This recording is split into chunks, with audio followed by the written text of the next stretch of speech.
Now students, polar और trigonometric form of the complex number. बच्चों ये जो टॉपिक है ना, ये टॉपिक में वो 2-3 पॉइंट्स कंबाइन हो जाते हैं। समझो कि suppose we have z equal to x plus i y, ये हमारा कॉम्प्लेक्स नंबर है, सही है। अब बच्चे मुझे इसको पोलर फॉर्म या ट्रिगोनोमेट्रिक फॉर्म में कन्वर्ट करना है, तो मुझे क्या करना पड़ेगा? सिंपल मेथड है, पहले x equal to are cos theta आपको एज्यूम करना पड़ेगा and y equal to r sine theta assume करना पड़ेगा। x equal to are cos theta and y equal to r sine theta आपको एज्यूम करना पड़ेगा। ओके, अब ये जो वैल्यू यहाँ पे पुट कर देते हैं भाई, तो यहाँ पे पुट कर दी तो x की वैल्यू क्या हो जाएगी? R cos theta plus I into R sine theta, तो r की वैल्यू हो जाएगी cos theta plus I sine theta, where theta belongs to minus pi to pi. बच्चों ये जो फॉर्म है ना, ये जो form x equal to are cos theta plus I sine theta, इसको हम बोलते हैं पोलर और ट्रिगोनोमेट्रिक फॉर्म। अब बच्चे हम थोड़ा रिवर्स जाते हैं कि भाई मुझे r की वैल्यू फाइंड करनी है, थीटा की वैल्यू फाइंड करनी है, तो ये वैल्यू कैसे फाइंड कर पाएंगे? अगर मुझे r की वैल्यू फाइंड करनी है, थीटा की वैल्यू फाइंड करनी है, तो इसके लिए मुझे सेम प्रोसेस करना है जो हमने मॉड्यूलस में किया था।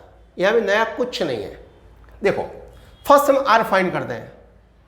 सपोज मेरे पास एक कॉम्प्लेक्स नंबर है, तो r फाइंड करना है, तो r का मतलब क्या होता है भाई? Modulus z equal to under root x square plus y square, ये आपका r हो गया। r की वैल्यू आ गई आपके पास। अब सबसे बड़ी जो प्रॉब्लम है वो है थीटा की। भाई थीटा जो फाइंड करने की प्रोसेस है उसको हम क्या बोलते हैं मालूम है? थीटा फाइंड करने की प्रोसेस क्या बोलते मालूम है? इसको हम बोलते हैं argument of z। Argument of z, मुझे थीटा फाइंड करना है, इसको बोलते हैं आर्ग्यूमेंट ऑफ z। तो हमारा नया टॉपिक भी यहाँ पे ऐड हो जाता है भाई, argument of z। Argument of z find करने का क्वेश्चन सेपरेटली आता है भाई, आर्ग्यूमेंट ऑफ z, बट मैं ये टॉपिक में इंक्लूड कर रहा हूं क्योंकि यहाँ पे बहुत इसकी जरूरत है। भाई आर्ग्यूमेंट ऑफ z फाइंड कैसे करेंगे? तो यहां आपने x equal to are cos theta ले लिया, समझना, y equal to r sine theta ले लिया। देन आफ्टर आप ये दोनों इक्वेशन का यूज करके कॉस थीटा की वैल्यू एंड साइन थीटा की वैल्यू फाइंड कर लो। Cos theta equal to x upon R and sine theta equal to Y upon R find कर लो। बच्चों यहां से इंपोर्टेंट पॉइंट स्टार्ट होता है, यहां से इंपोर्टेंट पॉइंट, क्या इंपोर्टेंट पॉइंट है? तो कॉस एंड साइन की वैल्यू आपको ऑब्जर्व करनी है। कॉस एंड साइन की वैल्यू आपको ऑब्जर्व करनी है। कैसे ऑब्जर्व करनी है? तो कॉस की वैल्यू पॉजिटिव है, कॉस की वैल्यू नेगेटिव है, उसी के हिसाब से हमें आर्ग्यूमेंट ऑफ z मिलने वाला है। रट्टा मार ले यार, रट्टा मार ले, हमें आर्ग्यूमेंट ऑफ z उसी के हिसाब से मिलने वाला है। ओके, तो कैसे करेंगे? तो भाई मेरे पास अभी cos थीटा आ गया, समझो बहुत सिंपल मेथड है बेटा। अब मैंने यहां पे cos theta equal to x upon r ले लिया। अब मुझे क्या करना है? समझो सिंपली बात है। देन आफ्टर मुझे चेक करना है कि भाई cos थीटा ग्रेटर देन 0 है, साइन थीटा ग्रेटर देन 0 है, तो बट ऑब्वियस है कि थीटा फर्स्ट क्वाड्रेंट में होगा भाई, थीटा फर्स्ट क्वाड्रेंट में होगा। cos थीटा लेस देन 0 है, साइन थीटा ग्रेटर देन 0 है, तो थीटा वो जो है वो सेकंड क्वाड्रेंट में होगा। cos थीटा लेस देन 0 है, साइन थीटा लेस देन 0 है, तो थीटा थर्ड क्वाड्रेंट में होगा भाई। And cos theta greater than 0 है and sine theta less than 0 है, तो थीटा फोर्थ क्वाड्रेंट में होगा। ये आपको मालूम होना चाहिए। अब ये तो बात हो गई क्वाड्रेंट की। भाई मुझे तो इंटरेस्ट है थीटा फाइंड करने में। थीटा फाइंड कैसे करेंगे यार? तो सिंपल, फर्स्ट आपको क्वाड्रेंट फिक्स करना है, क्वाड्रेंट डिसाइड करना है। देन आफ्टर आपको यूनिट सर्कल ड्रॉ करना है यहाँ पे, राइट। अब बच्चों यहाँ पे थीटा कहाँ पे डिफाइन था? मैंने लिखा था यहाँ पे कि थीटा जो है वो -π to π में डिफाइंड है। इसका मतलब क्या हुआ कि थीटा इक्वल टू 0 to π आप ऐसे लिख सकते हो, एंड थीटा इक्वल 0 to -π आप ऐसे लिख सकते हो। मीन्स 0 to π में आपको फर्स्ट एंड सेकंड क्वाड्रेंट की वैल्यू लेनी है, एंड 0 to -π में फोर्थ एंड थर्ड क्वाड्रेंट की वैल्यू आपको चॉइस करनी है। बच्चों आपके माइंड में रट्टा मार लो, कैसे करते हैं। अगर वैल्यू फर्स्ट क्वाड्रेंट में आती है तो इसको हम थीटा बोलेंगे, अगर वैल्यू सेकंड क्वाड्रेंट में आती है तो हम पाई माइनस थीटा बोलेंगे, अगर वैल्यू थर्ड क्वाड्रेंट में आएगी तो -π प्लस थीटा बोलेंगे,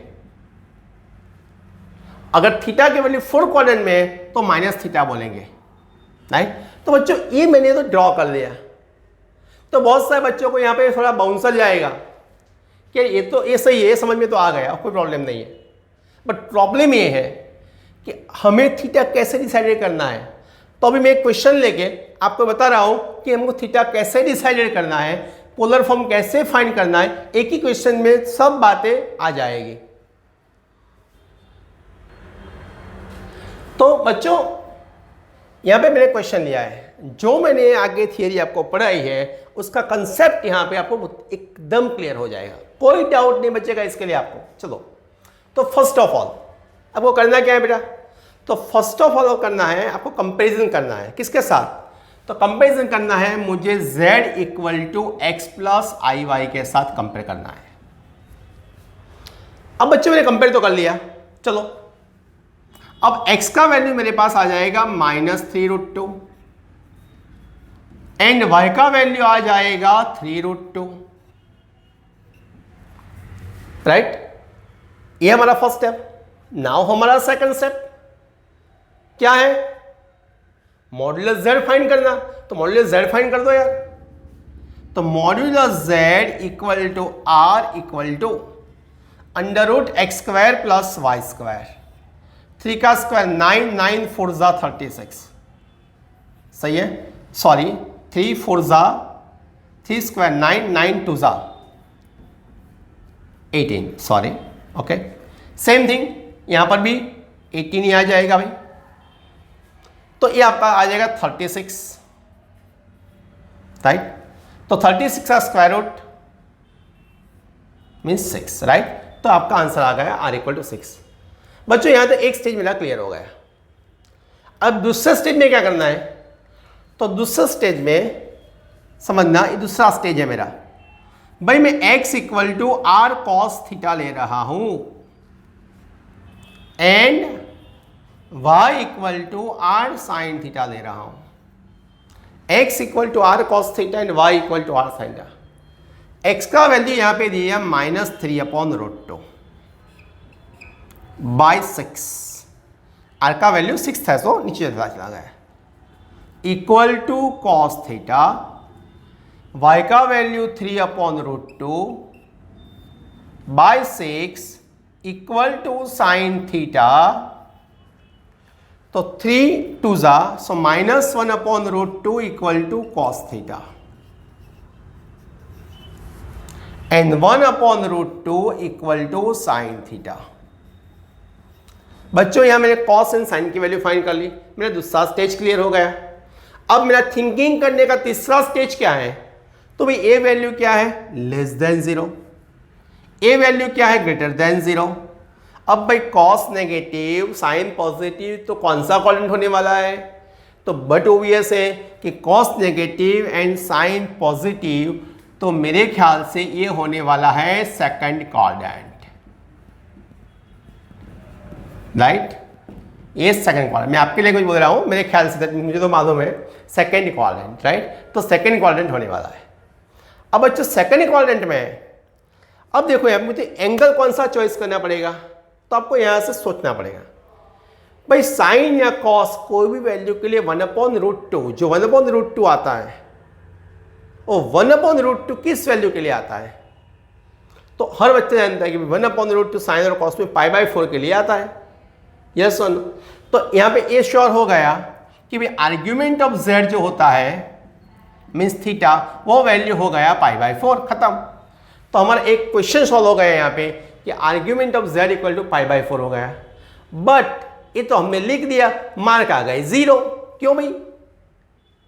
π/4 होता है बच्चों, सही है, बट यहाँ पे ऊपर एक नोटिस किया है, सेकंड क्वाड्रेंट। तो यहाँ पे आपको ये लिखना है, रफ में लिखना है, रफ पेज में लिखना है, राइट।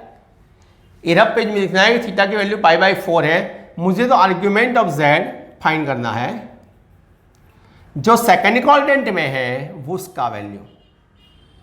पर सेकंड क्वाड्रेंट में अगर कोई भी वैल्यू होती है तो मैंने आपको आगे एक फिगर ड्रॉ करके बताया था कि अगर सेकंड क्वाड्रेंट में है ऐसे, तो यहाँ पे पाई माइनस थीटा लेंगे, तो यहाँ पे आ जाएगा पाई माइनस π/4, दैट इज 3π/4।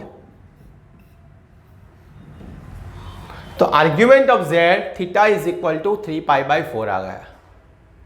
अब ये आपका आर्ग्यूमेंट ऑफ z रियल है, जो आपका आंसर चाहिए वो। अब बच्चे मुझे क्या करना है, तो मुझे पोलर फॉर्म फाइंड करना है। अगर मुझे पोलर फॉर्म फाइंड करना है तो ये सारी वैल्यू, सारी मीन्स कौन सी, आर की वैल्यू, थीटा की वैल्यू एक फॉर्मूला में पुट करनी है। और फॉर्मूले कौन सी है, तो पोलर फॉर्म की फॉर्मूला याद कर लो, z equal to r in bracket cos theta plus I sine theta. R की वैल्यू जो होती है वो है 6, यहाँ पे आ जाएगा cos 3π/4 plus I into sine 3π/4। तो ये जो है बेटा आपका पोलर फॉर्म है, इसको हम बोलते हैं पोलर फॉर्म। तो एक एक क्वेश्चन जो है, एक क्वेश्चन में सारे कंसेप्ट्स क्लियर हो गए हैं, राइट, जो आगे हम थियरी में पढ़े हैं, राइट। तो आपका polar and trigonometric form, argument of z, theta, सारे कंसेप्ट यहाँ पे क्लियर कंप्लीट हो गए हैं।